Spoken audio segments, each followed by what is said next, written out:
Eyelid films নিবেদিত আগামী ৩০শে August শুভ মুক্তি পেতে চলেছে বাংলা সিনেমা শেষ জীবন।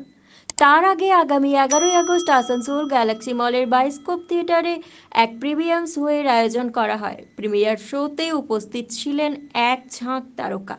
এই সিনেমার নায়ক নায়িকা, এই ছবির প্রডিউসার তথা দাদাই চরিত্রে অভিনীত প্রদীপ চোপড়া, ছবির পরিচালক শুভেন্দু রাজ ঘোষ, তার সাথে আসানসোলের প্রিমিয়ার শোয়ের মূল দায়িত্বে থাকা সায়নী ঘোষও উপস্থিত ছিলেন।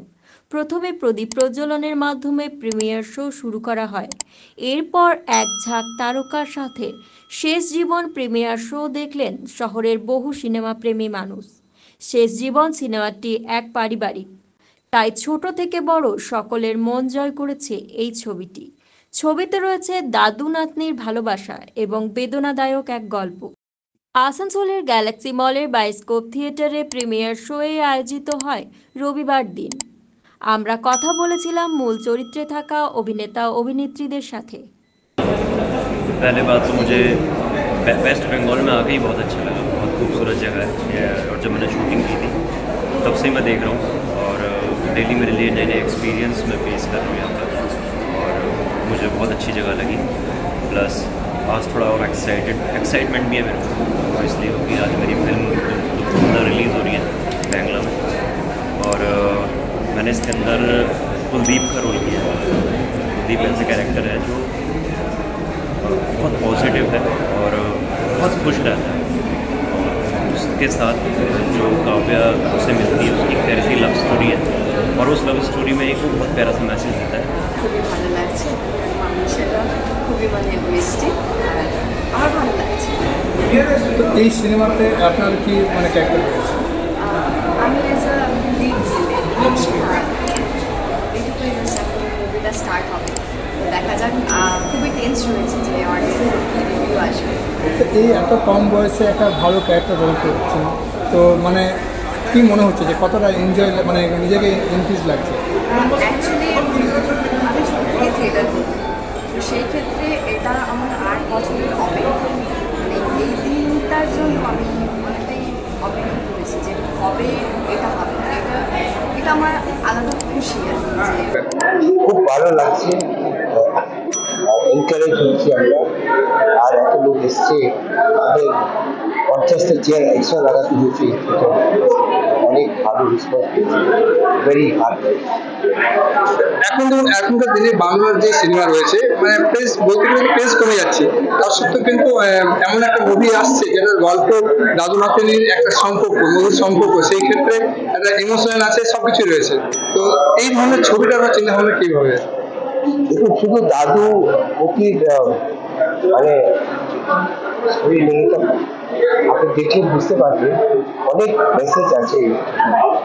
মেন মেসেজ হচ্ছে যে আমাদের জীবন যে আছে সেটা কি করে, যে শেষ জীবন আমাদের এখন জীবন ওটাই আছে, যে শেষ জীবন এখন থেকে মৃত্যুর মাঝখানে যে জীবন, এটা কি করে ফুললি হ্যাপিলি আর ইন্টেন্সলি মিনিংফুল আমরা কি করে এই জীবনটা। শেষ জীবনের প্রিমিয়ার শো দেখতে বহু দর্শকের উপস্থিতি লক্ষ্য করা যায় এই বায়োস্কোপ থিয়েটারে। প্রিমিয়ার শো এর শেষ হওয়ার পর আমরা কথা বলেছিলাম সে সকল দর্শকদের সাথেও। শেষ পর্যন্ত যে পরিণতি এবং তার সাথে যে তার জীবন সঙ্গী হতে পারত, আপনার কিরকম লাগলো বইটা? আমার তো খুবই ভালো লেগেছে। সত্যি একটা হার্ট টাচিং, একটা হৃদয়কে ছুঁয়ে গেল এই সিনেমাটা।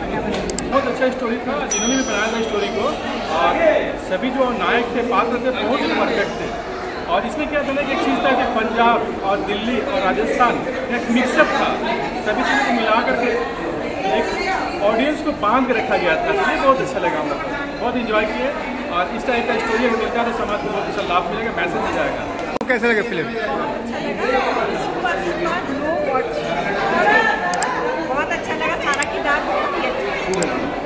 इसी तरह हम लोग बहुत ही अच्छा चलेगा। তিনি এই সিনেমাটা ডিরেক্ট এবং তিনি আরও অনেকগুলো ভালো ভালো সিনেমা ডিরেক্ট করেছেন। আজকে যে উনি আসানসোলে এখানে প্রোমো করে এই সিনেমাটা রিয়েক্ট করতে চেয়েছেন, এই জন্য আমরা আসানসোলবাসী হিসেবে খুব বলবো। এদিকে চলে যাই, এনজয় করেছি, আমরা সবাই মিলে খুব এনজয় করেছি। আচ্ছা, স্টোরি কেমন ছিল? স্টোরিটা তো একদম বাস্তব, এখনকার দিনের সঙ্গে একদম যুগোপযোগী, এবং আমরা সবাই কোনো না কোনো ক্ষেত্রে এটা সম্মুখীন হচ্ছি। সুন্দর সঙ্গীত, সুন্দর অভিনয়, আর সব থেকে বড় কথা বাস্তব ঘটনাকে তুলে ধরার যে প্রয়াস, দুর্দান্ত বাংলা সিনেমা দেখলাম আজ। খুবই আশাবাদী, এবং আমি ইচ্ছে করে এই জায়গাটাকে চুজ করেছি তার কারণ এটা আমার একটা জন্মস্থান। আমি এখানেই জন্মেছি এবং এখান থেকেই বড় হয়ে আজ আমি ফিল্ম ইন্ডাস্ট্রিতে কাজ করছি। তো আমি শুরু করেছিলাম যে যখন আমি এই ছবিটা বিশেষ করে সম্পর্কের ছবি, ভালোবাসার ছবি, টানের ছবি, রিলেশনশিপের ছবি, তো আমি আমার রিলেশনশিপের যে মিড জায়গাটা সেখান থেকেই এর শুরুয়াত করি। এই কারণেই আমি এটা করা। এই বিষয়ে এটাই বলার কথা, এর সঙ্গে শাওনি এবং তার টিম প্রচুর পরিমাণে আমাকে কোঅপারেট করেছে, এবং এটা 4 তারিখে হওয়ার কথা ছিল, কিন্তু আমার ব্যক্তিগত শরীর খারাপের জন্য এবং কিছু সেন্সারের ঠিক সময় না পাওয়ার জন্য আমরা এটা 4 তারিখে করতে পারিনি। এই জন্য আমি ক্ষমা প্রার্থী, এবং সেটার জন্য 11 তারিখ করা হয়েছে। অনেক মানুষ 4 তারিখে এসে ফিরে গেছে, তার জন্য আমি সত্যি ক্ষমা প্রার্থী।